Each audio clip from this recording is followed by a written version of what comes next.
বাহ, আজকে থেকে আমার পথ ক্লিয়ার। আমার বাকি টাকা দেন। তোর কিসের টাকা? জাফর খানকে মারানি 10 লাখ টাকা কন্ট্রাক্ট হয়েছে, 5 লাখ টাকা দিছেন আর বাকি 5 লাখ টাকা দেন। জাফর খানও শেষ, তোর টাকাও শেষ। আমার টাকা দিবি না? না দিলে কি করবি? তাহলে দেখ।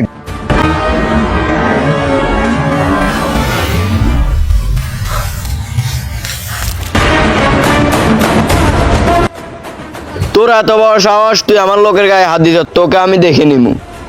এই চল।